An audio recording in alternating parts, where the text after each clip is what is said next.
എന്താടാ മിണ്ടാതെ നിക്കുന്നേ? പറയേ ഗൗതം. വസു സ്നേഹം കൊണ്ട് പറയുന്നല്ലേ മോനെ.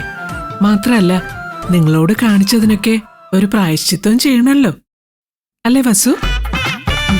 ആ ആ അതെ അതെ. അപ്പൊ പിന്നെ നീ പറഞ്ഞു, എന്ത് വേണേലും പറഞ്ഞു.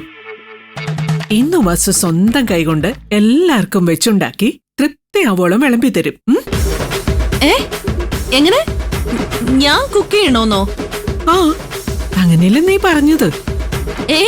ഞാൻ ഉദ്ദേശിച്ചത് അങ്ങനെയല്ല. ഞാൻ ഈ അടുക്കളയുടെ ഒന്നും അരികിലേക്ക് കൂടി പോയിട്ടില്ല. പിന്നെ എങ്ങനെയാ കുക്ക് ചെയ്യുന്നേ? എനിക്കൊരു പപ്പടം പൊള്ളിക്കാൻ പോലും അറിഞ്ഞൂടാ. അതൊക്കെ അങ്ങ് ശരിയാവും, നീ ഒന്ന് ശ്രമിച്ചു നോക്ക്. അറിയാൻ വയ്യാത്ത കാര്യം ശ്രമിച്ചിട്ട് എന്തിനാ?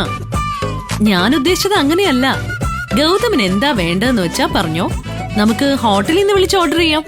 ഓ പിന്നെ ഹോട്ടലിൽ വിളിച്ച് ഓർഡർ ചെയ്യാനൊക്കെ എല്ലാവരെ കൊണ്ടും പറ്റും.